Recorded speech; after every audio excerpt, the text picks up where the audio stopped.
"We've already split everything," my aunt declared. "There was a reason you weren't invited." The lawyer scowled.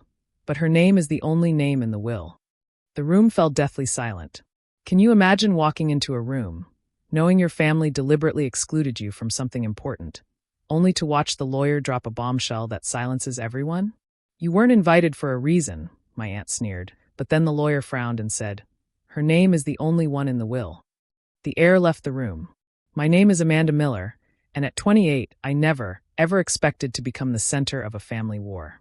My beloved grandma Eleanor passed away last month after a long illness, and I found out, thanks to an accidental text from my cousin, that I was deliberately left out of the will reading. Despite the knot of dread forming in my stomach, I showed up anyway. That's when my Aunt Judith, all smug and self-satisfied, announced, "We already divided everything. You weren't invited for a reason." But then the lawyer frowned. "But her name is the only one in the will." And just like that, the room went deadly silent. Growing up as the daughter of Grandma Eleanor's youngest son, Robert, wasn't always easy. My dad was the family rebel. He chose to be a high school teacher, not join the family investment firm. My mom, Samantha, was a nurse, and they raised me with values rooted in helping people, not just accumulating wealth. Every Sunday, we'd visit Grandma Eleanor's beautiful grand Victorian house in Boston's historic district, a relic that had been in our family for generations. Then, when I was 12, everything changed. My father died suddenly of an aneurysm. My mother, heartbroken and struggling, couldn't cope emotionally or financially. Grandma Eleanor stepped in, without hesitation. "Amanda will live with me part of the week," she declared, no argument allowed. For the next 6 years, I split my time between my mother's modest apartment and Grandma's house. While Mom worked double shifts, Grandma became my second parent. "You're like me, Amanda," she'd tell me as we sat in her garden. "You see people for who they are, not what they can give you." Those words shaped me more than she ever knew. Grandma Eleanor wasn't your typical wealthy widow. She dressed simply, volunteered at soup kitchens, and quietly donated to causes she believed in. Her grand house was her one indulgence, a home filled with memories, not just showcased wealth. My Uncle Philip and Aunt Judith? They never understood her choices. They lived in modern suburban mansions, drove luxury cars, and constantly pushed Grandma to live up to her status. So, when I decided to follow my mom's footsteps and become a nurse, specifically choosing hospice care, my extended family was completely baffled. Uncle Philip cornered me at Thanksgiving when I was 21. "You could work for the family business, Amanda," he said, swirling his expensive bourbon, looking down at me. "Why waste your time on a career with such a low ceiling? Your grandmother could make one phone call and set you up for life." I just smiled. "I want to earn my own way, Uncle Philip."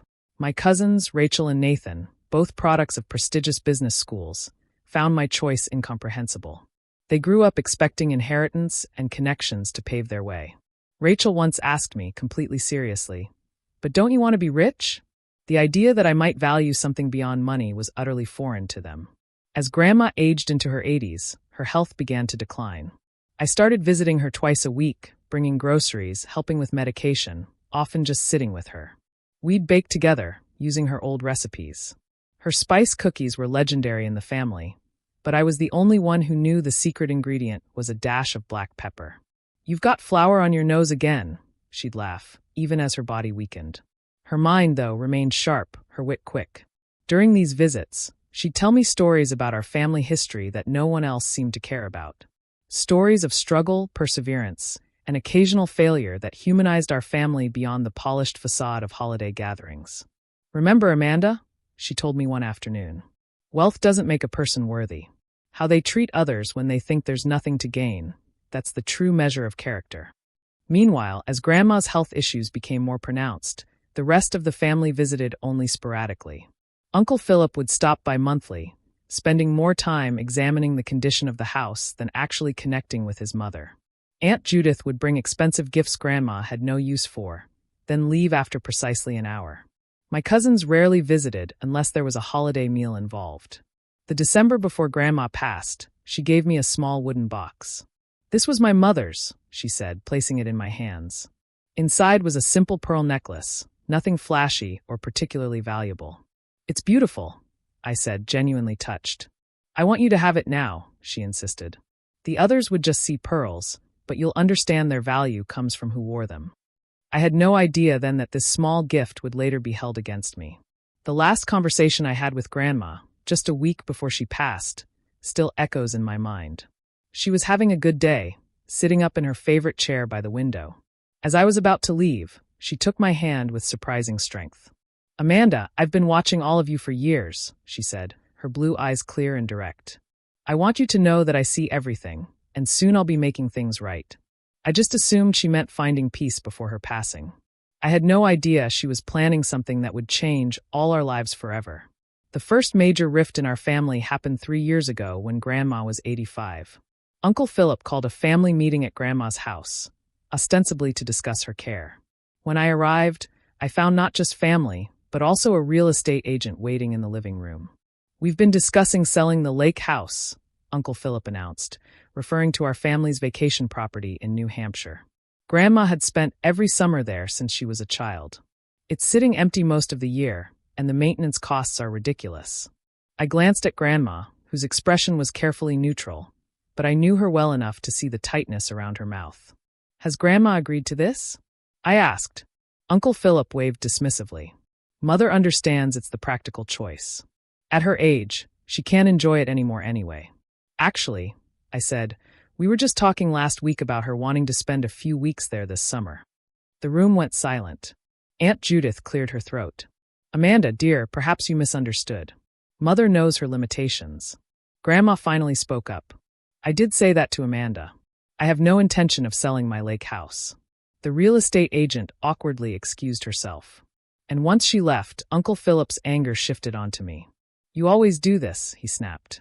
"You think you know what's best because you spend more time here, but you don't understand the financial considerations." "What I understand," I replied evenly, "is that Grandma should make her own decisions about her property." That night, after everyone else had left, Uncle Philip cornered me in the kitchen. "Listen carefully," he said, his voice slow and menacing. "You may think you're special to her, but you're pushing your luck. Don't forget who built this family's wealth, and it certainly wasn't your father." The jab about my father stung, but I stood my ground. "This isn't about money, Uncle Philip. It's about respecting Grandma's wishes." From that day forward, Uncle Philip began what I can only describe as a campaign against me. It started subtly. Comments to other family members about how I was manipulating Grandma. Suggestions that I was positioning myself for special treatment in the will. By Christmas that year, it was clear that many in the extended family had shifted against me. At the holiday dinner, Aunt Judith accidentally excluded me from the family photo. Cousin Rachel made pointed comments about fortune hunters while looking directly at me. Even my mother's sister, Aunt Grace, who had always been kind to me, was noticeably distant. After dinner, I overheard Uncle Philip talking to my cousin Nathan. "We need to protect Eleanor from Amanda's influence. She's got her wrapped around her finger, and who knows what she's convincing her to do with the estate." I tried to address these suspicions directly. I sent emails to my aunts and uncles, explaining that I had no interest in Grandma's money, that I just wanted her final years to be comfortable and on her terms. The responses were tepid at best. Aunt Judith replied with a curt, "We all want what's best for Mother." Others didn't respond at all. The following Easter, the family held a gathering at Uncle Philip's house. I wasn't invited, but learned about it through social media when Rachel posted photos. In one picture, Grandma sat in the corner looking frail and confused. I called her that evening. "Did you enjoy the Easter gathering?" I asked carefully. "It was fine," she said, then lowered her voice. "But they didn't serve the deviled eggs the way I like them. And Philip's house is always too cold." "I wish I could have been there," I said. There was a pause. "You weren't invited?" The genuine surprise in her voice confirmed my suspicions. She hadn't been told I was excluded. As Grandma's health declined more rapidly, the family began actively limiting my access to her. Aunt Judith instituted a visiting schedule that allocated me only 2 hours on Sunday afternoons, claiming it was to avoid tiring Mother out. When I arrived for these visits, I often found a cousin or aunt suddenly deciding to drop in at the same time, making private conversations impossible. In response, I found creative ways to maintain our connection. I would bring lunch to share with Grandma on my days off from the hospice center. The home health aide, Maria, who genuinely cared for Grandma, would sometimes call me directly when she thought Grandma needed company or was having a particularly good day. The last Christmas before she died, I wasn't invited to the family gathering at all. I received a text from Aunt Judith. We're keeping the holidays small this year. Mother needs rest. Later, I discovered from Maria that small meant everyone except me. So, on Christmas Eve, I dropped off a package with Maria, Grandma's favorite spice cookies we used to bake, a soft cashmere shawl in her favorite blue, and a photo album I'd created with pictures from her lake house across the decades. When Grandma passed away in April, I didn't get the news directly from family. Maria called me in tears from Grandma's house. By the time I arrived, Uncle Philip and Aunt Judith were already there, speaking with the funeral director. "Oh, Amanda," Aunt Judith said with artificial sweetness when she saw me. "We were going to call you, of course." The funeral was a parade of family politics. I was seated in the third row, behind extended family members who had seen Grandma maybe twice in the last decade. I wasn't asked to speak, despite having spent more time with her than anyone in recent years. Uncle Philip delivered a eulogy that focused largely on Grandma's late husband's business acumen and the legacy he had left the family. Through it all, I kept thinking about what Grandma had said about making things right. I had no idea how prophetic those words would prove to be. 2 weeks after the funeral, I was preparing dinner in my small apartment when my phone pinged with a text message. It was from my cousin Rachel, clearly sent to a group by mistake. "We're reading tomorrow at Harrison's office. 2 p.m. Mom says not to tell Amanda." I stared at the message, my stomach dropping. A second later, another message followed. "Sorry, wrong thread. Ignore that, please." I sat down at my kitchen table, a cold feeling spreading through me. So this was how it would be. They weren't even going to tell me about the will reading. Whatever inheritance Grandma may have left me, they were apparently planning to keep me in the dark entirely. All night, I debated what to do. Part of me wanted to just respect their wishes, to rise above the pettiness. I had never cared about Grandma's money. Our relationship had been about love, not inheritance. But another part of me, a stronger part, felt that Grandma would want me there. If nothing else, I deserved to hear her final wishes, even if she had left me nothing. By morning, I had made my decision. I called in to take the day off from work, something I rarely did. I carefully selected my outfit, a simple navy blue dress that Grandma had always complimented, professional, but not showy. I wanted to look respectful, not like someone desperate for money. As I drove to the law office in downtown Boston, my hands were shaking on the steering wheel. I rehearsed what I might say, how I would handle the inevitable confrontation. In the parking lot, I sat for several minutes, gathering my courage. "Stand up for yourself, Amanda." I could almost hear Grandma say it. "You belong anywhere I wanted you to be." The law office of Harrison and Associates occupied the top floor of a distinguished old building. When the elevator doors opened, I saw them immediately. Uncle Philip and Aunt Judith, my cousins Rachel and Nathan, Aunt Grace and her husband Tom, even distant cousin Louis, who had barely spoken to Grandma in a decade. They were clustered in the waiting area, speaking in low voices. Aunt Judith saw me first. Her face froze in mid-sentence, then quickly rearranged itself into a mask of disapproval. "Amanda," she said loudly, causing everyone else to turn. "What are you doing here?" I lifted my chin slightly. "I'm here for Grandma's will reading." Uncle Philip stepped forward, physically placing himself between me and the group. "You weren't invited. This is for family." "I am family," I said simply. "You know what he means," Rachel interjected. "Family who respected Grandma's wishes instead of trying to influence her." Before I could respond, a door opened and an elderly man with silver hair and kind eyes appeared. "Are we all here for the Eleanor Miller estate?" he asked, then noticed the tension. "Is there a problem?" Aunt Judith stepped forward with her most charming smile. "Mr. Harrison, there seems to be a misunderstanding. Amanda wasn't supposed to be included in today's reading." Mr. Harrison looked confused. "Miss Amanda Miller? Eleanor's granddaughter?" "Yes, that's me," I confirmed. He consulted his clipboard. "Then you're definitely supposed to be here. Please, everyone, come in." The conference room was elegant, but not ostentatious, with a long mahogany table and comfortable leather chairs. I took a seat near the door, feeling every eye on me. The whispers were barely concealed. She must have found out somehow. Philip is going to be furious. After everything she pulled with the lake house, Mr. Harrison cleared his throat, bringing the room to order. "Before we begin, I should mention that I was Eleanor's friend as well as her attorney for over 30 years. She was very specific about her wishes, and I intend to honor them exactly. He began to reach for a folder, but Aunt Judith interrupted. Mr. Harrison, I feel I should explain the situation with Amanda. She wasn't invited today because we've already discussed the distribution of most items. We didn't want to waste your time. I felt my face burning as everyone shifted to look at me again. We already divided everything, my aunt announced with finality. You weren't invited for a reason. Mr. Harrison frowned, looking genuinely puzzled. I'm afraid there's been a serious misunderstanding, Mrs. Carter. Nothing should have been distributed yet. He looked directly at me. And as for Ms. Amanda Miller not being invited, he opened the folder in front of him and adjusted his glasses. That would be highly irregular considering the contents of the will. What do you mean? Uncle Philip demanded, his voice tight. Mr. Harrison looked up, his expression professionally neutral, but with something like satisfaction in his eyes. I mean that her name is the only one in the will. The room went deadly silent. I felt as though all the air had been sucked out, leaving us in a vacuum where no one dared to breathe. That's impossible, Uncle Philip finally sputtered. There must be some mistake. I assure you there is not, Mr. Harrison replied, his tone making it clear he was not a man who made mistakes.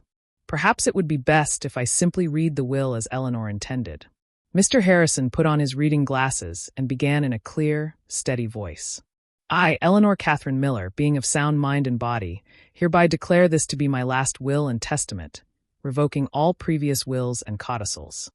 The formal legal language continued for a moment before he reached the critical section. After careful consideration and observation of my family over these past years, I have come to a decision regarding the distribution of my estate. I hereby bequeath all my property, both real and personal, including but not limited to my primary residence at 47 Beacon Hill Avenue, my vacation property at Lake Winnipesaukee, all financial accounts, investments, personal belongings, and family heirlooms to my granddaughter, Amanda Rose Miller. There was a collective gasp. Rachel dropped her water glass, sending it shattering across the hardwood floor. No one moved to clean it up. This can't be legal, Uncle Philip said, his face turning an alarming shade of red. Mr. Harrison continued as if he hadn't been interrupted. I have enclosed a personal letter explaining my decisions, which Mr. Harrison will provide to Amanda privately. However, I wish to make clear that this decision was made with full awareness and careful consideration. He looked up from the document. There is more, but perhaps we should address the immediate concerns first. Aunt Judith was crying now, mascara tracking down her cheeks.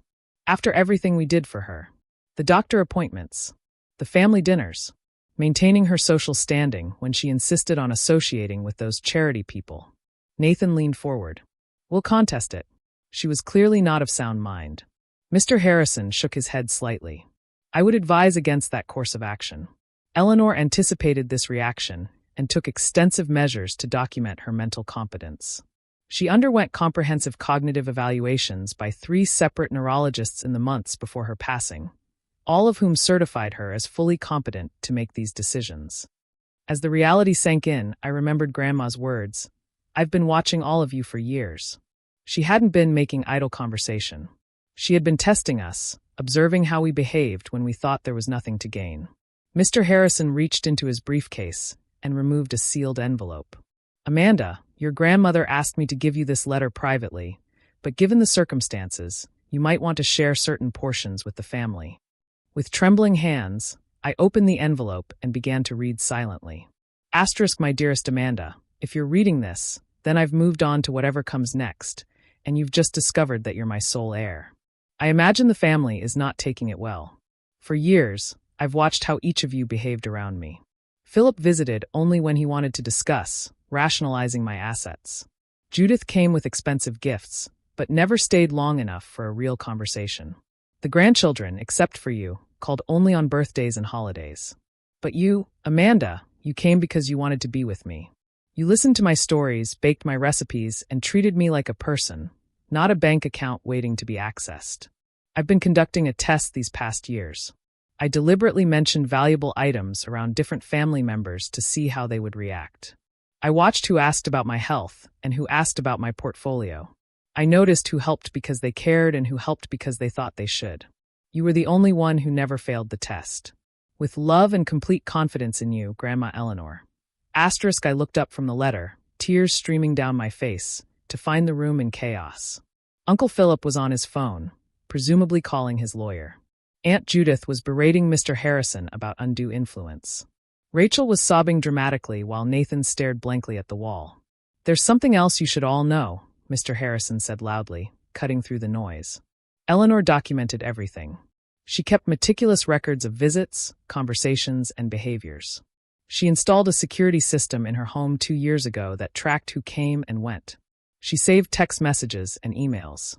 She even recorded some conversations, which is legal in Massachusetts as long as one party consents. He opened another folder.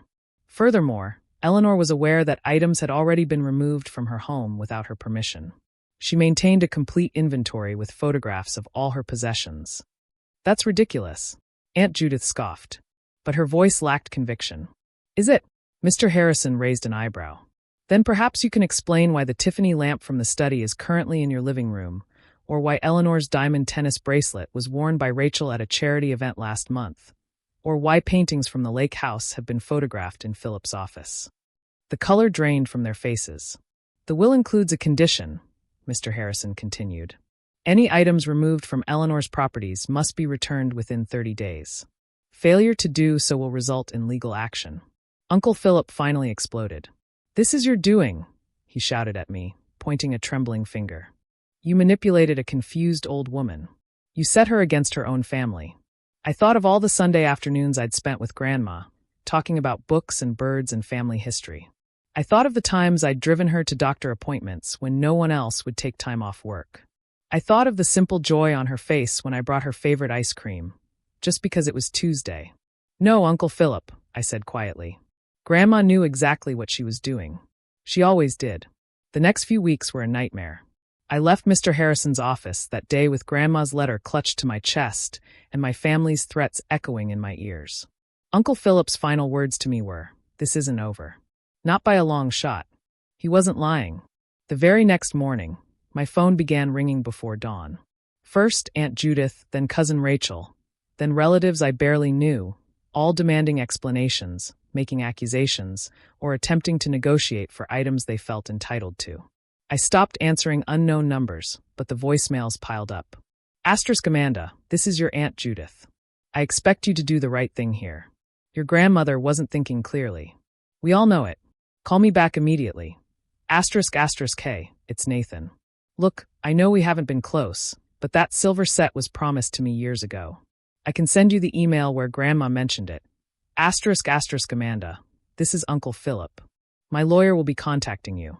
What you've done is despicable and won't stand up in court. By the end of the week, the harassment had moved online. Rachel posted a thinly veiled attack on social media. Amazing how some people can pretend to care about family just to get what they want. True colors always show eventually. Distant relatives I hadn't spoken to in years were suddenly messaging me, either condemning me or trying to establish a friendly connection now that I had inherited wealth. I changed my phone number and locked down my social media accounts. But the stress was taking a physical toll. I wasn't sleeping. I had constant headaches. And my supervisor at the hospice center noticed I was making small errors I never would have made before. "Amanda, is everything all right?" she asked after I forgot to document a medication change. "This isn't like you." I broke down and told her everything. She immediately insisted I take a week of personal leave. "Your patients need you at your best," she said kindly. "Take some time to get your legal affairs in order." During that week, I finally visited Grandma's house. My house now, according to the will. I used the key I'd had for years and walked into the silent, empty rooms that still smelled faintly of her perfume. But something was wrong. The house felt hollow, with conspicuous empty spaces on walls and shelves. Moving from room to room, I began to realize the extent of what had happened. The antique clock that had always stood in the hallway gone. The collection of crystal figurines Grandma had treasured, missing several pieces. Her jewelry box in the bedroom, nearly empty. They had already taken so much. Not just valuable items, but things of purely sentimental value. The hand-knit Afghan Grandma's mother had made. The collection of souvenir spoons from her travels with Grandpa. Even the worn recipe book where she had penciled notes in the margins. I sank onto her bed, stripped now of the handmade quilt that should have been there, and sobbed until I had no tears left. It wasn't about the monetary value.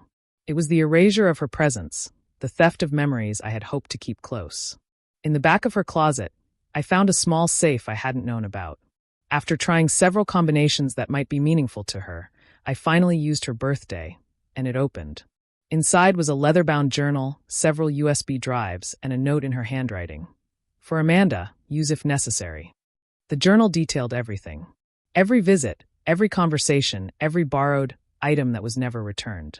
She had been documenting the family's behavior for years, creating a record that would be impossible to dispute. The USB drives contained backup copies of emails, photographs of her possessions, and even audio recordings. One entry from 6 months before her death stood out.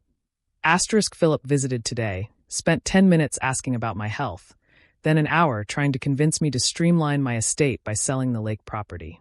When I refused, he became quite irritated and said I was being irrational about a depreciating asset. What he doesn't know is that I had the property appraised last month. It's worth nearly double what it was when Harold and I bought it. Philip has never understood the difference between price and value. Another entry was even more telling. Judith brought Rachel for a casual visit today. While Judith kept me occupied in the living room, Rachel disappeared upstairs for nearly 20 minutes. After they left, I checked my jewelry box. As I suspected, my tennis bracelet is now missing. I've updated the inventory and taken photos of the empty space. I wonder if they realize there are cameras in the upstairs hallway. Now, armed with this evidence, I contacted Mr. Harrison again. I need to fight back, I told him. They've already taken so much. Eleanor suspected this might happen, he said gravely. She was very thorough in her preparations. I'll connect you with a litigation attorney who specializes in contested wills and estate theft. The attorney, Sarah Donovan, was a formidable woman in her 50s with a reputation for being relentless.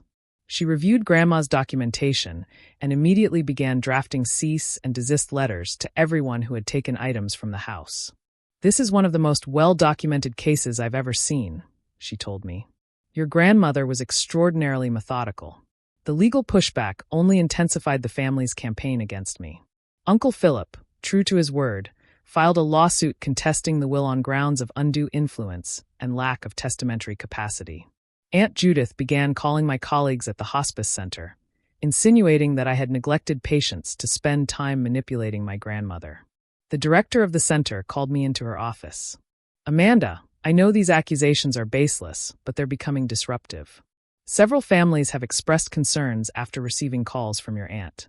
My professional reputation, which I had built through years of dedicated care, was being systematically attacked. The stress became so severe that I developed insomnia and started having panic attacks. My doctor prescribed anxiety medication and strongly recommended therapy. Your physical symptoms are a direct result of this ongoing stress, she explained. This level of family conflict creates genuine trauma. Just when I thought things couldn't get worse, I received an email from a local reporter asking for comment on the Miller family estate dispute that has divided one of Boston's oldest families. Somehow, the story had leaked to the press. That night, alone in my apartment with the curtains drawn, I hit my lowest point. I seriously considered giving up, signing over the inheritance just to make the nightmare end. I pulled out Grandma's letter again, seeking comfort in her words. Then my phone pinged with a text from an unknown number. Amanda, it's Maria, your grandmother's health aide. I still have some things she wanted you to have. Personal things I kept safe. Can we meet? The next day, Maria handed me a small box. She made me promise to keep these separate from everything else in the house, she said. She said you'd know what to do with them when the time came. Inside the box were more memory cards and a small digital recorder. When I plugged the first card into my laptop, I found dozens of video files. Grandma sitting in her favorite chair, talking directly to the camera. In the first video, dated nearly a year before her death, she looked directly into the lens with clear, sharp eyes. My name is Eleanor Catherine Miller. Today is September 15th, and I am recording this of my own free will, with full mental capacity, as Mr. Harrison can attest. The camera panned to show Mr. Harrison sitting nearby, who nodded and stated his name and the date. I want to explain my decisions regarding my will, Grandma continued. For years, I have observed my family's behavior. I have tested their character and their motivations, and I have made my decisions accordingly. She went on to detail specific incidents, dates, and observations that had led to her decision to leave everything to me. Her voice was strong, her reasoning clear and specific. There would be no way for anyone to claim she had been confused or manipulated. As I watched video after video, I felt Grandma's presence wash over me. She hadn't just left me her possessions. She had left me the means to defend her wishes. She had known exactly what would happen and had prepared for it meticulously. In the final video, recorded just weeks before her death, she looked more frail, but her eyes were still bright with determination. Amanda, if you're watching this, then things have gotten difficult, as I expected they might. Remember what I always told you about standing up for yourself? Sometimes kindness means having the courage to enforce boundaries. I didn't raise you to be a doormat, my dear. I raised you to be just like me, and I never let anyone take advantage of me. For the first time since the will reading, I felt a spark of my old strength returning. Grandma had trusted me not just with her possessions, but with her legacy. I couldn't let her down. The next morning, I called Sarah Donovan. I have something you need to see, I told her, and brought over all the videos and recordings. After reviewing them, she leaned back in her chair with the first genuine smile I'd seen from her. This changes everything. Your grandmother didn't just build a case. She created a fortress. With this new evidence, we developed a comprehensive strategy. First, we filed a formal inventory of all missing items with the probate court, complete with photographs and documentation of their current locations. Then we sent formal legal demands for the return of every item with a clear deadline.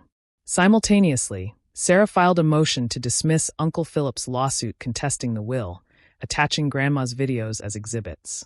No judge in the Commonwealth will rule against your grandmother after seeing these, she assured me. We also reached out to the hospice center's legal team, providing evidence that the accusations against me were part of a targeted harassment campaign. They immediately issued cease and desist letters to my relatives, threatening legal action if the defamatory calls continued. For additional support, I contacted several of the nurses and aides who had cared for Grandma in her final months. They were happy to provide affidavits about the frequency of my visits compared to the rest of the family. You were there at least twice a week, confirmed Nurse Thompson. Sometimes your uncle would go a month without showing up, then spend the whole visit on his phone. Maria provided a detailed calendar she had kept of all visitors, showing that I had visited Grandma 64 times in her final year, while Uncle Philip had visited 7 times and Aunt Judith 9 times. My cousins had each visited only on holidays. We also obtained financial records showing that Uncle Philip had borrowed substantial sums from Grandma over the years without repayment, and that Aunt Judith had charged numerous personal expenses to Grandma's accounts under the guise of caretaking costs. Armed with this mountain of evidence, Sarah suggested we call a family meeting at her office. Sometimes showing your full hand at once can avoid months of unnecessary litigation, she explained. The day of the meeting, I arrived early, my stomach in knots, despite our strong position. One by one, they filed in. Uncle Philip with his attorney, a nervously looking man who kept checking his watch. Aunt Judith, who refused to meet my eyes. Cousins Rachel and Nathan, both trying to affect bored expressions that couldn't quite hide their anxiety. Thank you all for coming, Sarah began once everyone was seated. We've asked for this meeting to resolve some outstanding issues regarding Eleanor Miller's estate. Uncle Philip's attorney immediately launched into a prepared statement about significant concerns regarding undue influence and questions about testamentary capacity. Sarah let him finish before responding. Before we proceed further, there are some materials I think everyone should review. She pressed a button on a remote, and the large screen on the wall came to life with Grandma's face. My name is Eleanor Catherine Miller. Her clear voice filled the room. Today is September 15th, and I am recording this of my own free will. As the video played, I watched my family's faces. Uncle Philip grew increasingly pale. Aunt Judith's hand flew to her mouth.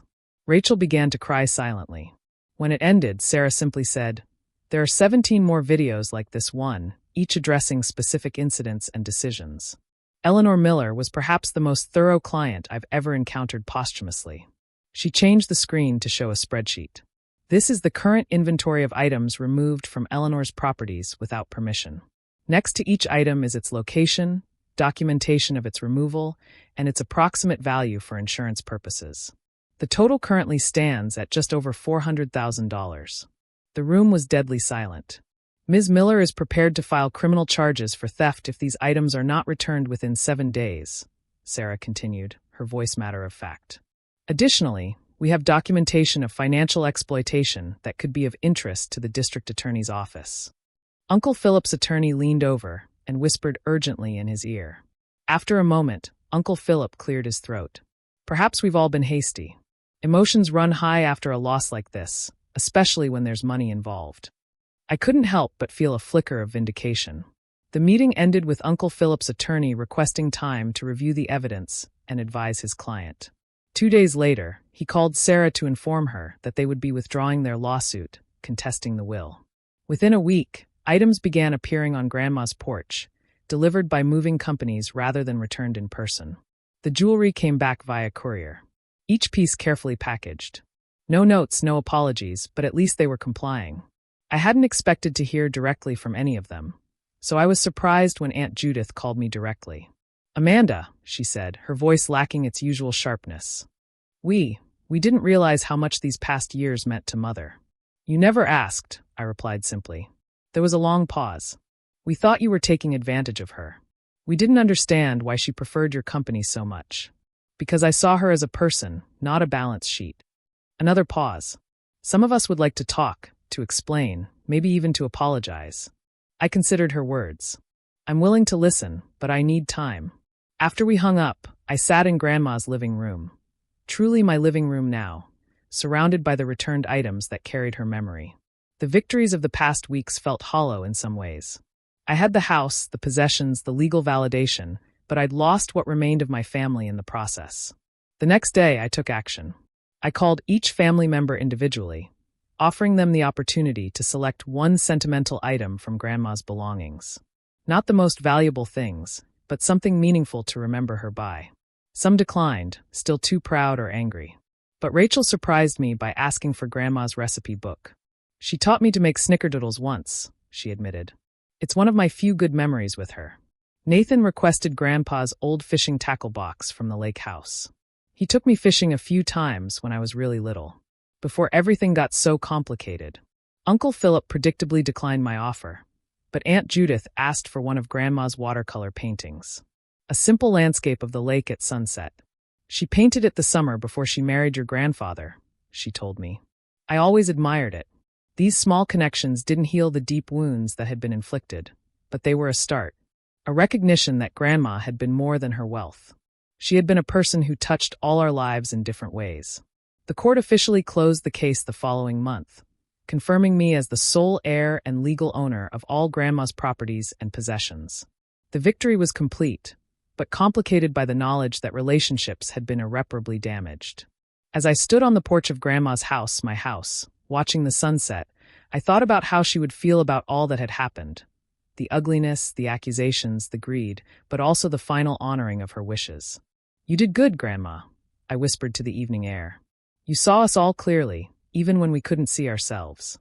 6 months after that life-changing reading, I sat in Grandma Eleanor's garden, now my garden, watching bees buzz lazily around the lavender bushes she had planted years ago. The property had transformed in subtle ways. I'd kept the character and warmth she had cultivated, but added touches that reflected my own personality. New bookshelves in the study, a small meditation corner in the sunroom, wind chimes hanging from the porch ceiling. The house no longer felt haunted by conflict. It had become a sanctuary again, just as it had been during my childhood visits. I'd taken a leave of absence from the hospice center to focus on settling the estate and determining my path forward. The inheritance had given me options I'd never imagined having, but also responsibilities I was still learning to navigate. One rainy afternoon, while organizing Grandma's desk, I found an envelope I had somehow missed during previous cleanings. It was addressed simply, "To Amanda, after everything is settled." Inside was a handwritten letter on Grandma's distinctive stationery.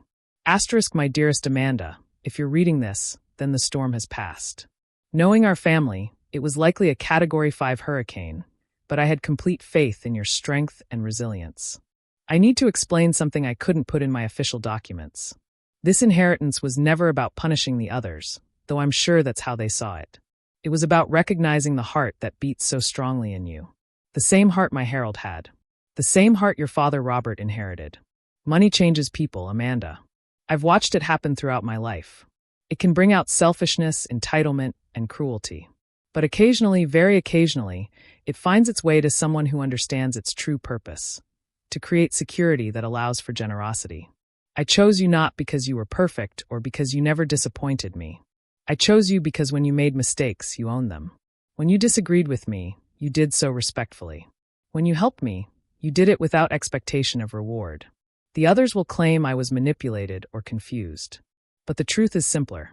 I wanted my legacy in the hands of someone who would honor its spirit, not just preserve its value. Now, some advice from beyond. Don't let this wealth change who you are. Use it to become more authentically yourself. Take that trip to Italy we always talked about. Fund that pediatric hospice program you dreamed of creating. Keep the lake house in the family. Someday, you might have children who will love it as we did. And perhaps, when wounds have healed enough, find ways to include the family again. Not because they deserve it, but because connection matters. Set boundaries, certainly. I wasn't raised to be a pushover, and neither were you. But leave room for growth and reconciliation. I love you, my dear girl. I'm so proud of the woman you've become, Grandma Eleanor. Asterisk tears streamed down my face as I read and reread her words. Even now, she was guiding me, offering wisdom and permission to forge my own path forward. In the weeks that followed, I began implementing her suggestions. I established the Eleanor Miller Memorial Scholarship at the nursing school I had attended, specifically for students interested in hospice and palliative care. I started the paperwork to create a foundation focused on supporting elderly individuals without family support. People who, unlike Grandma, didn't have anyone to advocate for them in their final years. I took that trip to Italy, visiting the small village in Tuscany where Grandma's parents had been born. Walking the same cobblestone streets they had walked, I felt a connection to my history that transcended their recent family conflict. As for the family themselves, healing came in small, unexpected moments. Cousin Rachel reached out first, asking if we could meet for coffee. She brought pictures of her new baby daughter, whom she had named Eleanor. "I want her to know the real family stories," Rachel explained awkwardly, "not just the polished versions we tell at fundraisers. Would you be willing to share some of your memories with her someday?" Nathan invited me to his wedding, though I suspected his fiancée had insisted. Still, when I attended, he made a point of introducing me to everyone as my cousin who runs the Eleanor Miller Foundation. It wasn't warm, but it was acknowledgement. Aunt Judith remained distant, but sent a Christmas card with a brief note.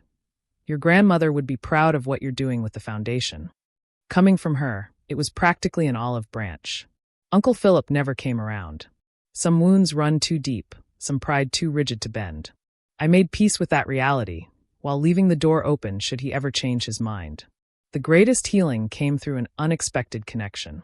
During one foundation event, I met Grandma's nephew, Lucas, my father's cousin, who had moved to California decades ago. He'd lost touch with the family, but had fond memories of Grandma and my father. "Robert was the best of us," he told me over dinner. "He chose teaching over money, substance over status." Eleanor adored him for living authentically. Through Lucas, I discovered a branch of the family untainted by the inheritance battle. Second and third cousins who shared stories and photographs I'd never seen, expanding my understanding of our family history beyond the narrow narrative I'd grown up with. 1 year after Grandma's passing, I hosted a memorial dinner at the house. I invited only those who had genuinely cared for her. Maria and other caregivers, Mr. Harrison, a few neighbors who had been true friends, Lucas and his family, and yes, even Rachel and her baby Eleanor. We shared stories, laughter, and a few tears, creating the kind of gathering Grandma would have loved. As everyone mingled in the garden afterward, Mr. Harrison approached me with a glass of Grandma's favorite sherry. "You know," he said quietly, "I've handled hundreds of estates over my career, seen families torn apart and relationships destroyed over far less than what was at stake here. I'm not sure our family fared much better," I admitted. He shook his head. "You misunderstand me. The miracle isn't that some relationships survived. It's that you remained true to yourself throughout." He paused. "Eleanor told me once that her greatest achievement wasn't her wealth or status, but raising a son who valued integrity enough to pass it to his daughter." I looked around at the gathering. Not the family I had expected to have, but a chosen family, bound by genuine love and respect for Grandma Eleanor. On the mantel inside, her photograph watched over us all, her slight smile seeming to say she had known how everything would unfold. The inheritance had cost me relationships, but had given me something far more valuable. The freedom to live by my own values, just as my father had done, just as Grandma had taught me. I understood now that this had been her true bequest. Not the house or the money, but the courage to stand firm in my truth. As the evening drew to a close and the last guests trickled away, I stood on the porch watching fireflies dance in the warm summer dusk. "We did it, Grandma," I whispered. "We set things right. Have you ever had to find your voice in the face of family expectations? What would you have done in my position when that lawyer dropped the bombshell? Tell me what you think. I really want to know in the comments below. Asterisk asterisk if this story spoke to you. I invite you to subscribe for more heartfelt tales about family bonds, surprising legacies, and discovering inner strength during life's toughest moments. Remember, sometimes the most meaningful inheritance isn't money or possessions, but the wisdom, love, and resilience passed down through generations. Thank you for being part of my journey today. May you always find the strength to live your truth, just as my grandmother Eleanor taught me to live mine.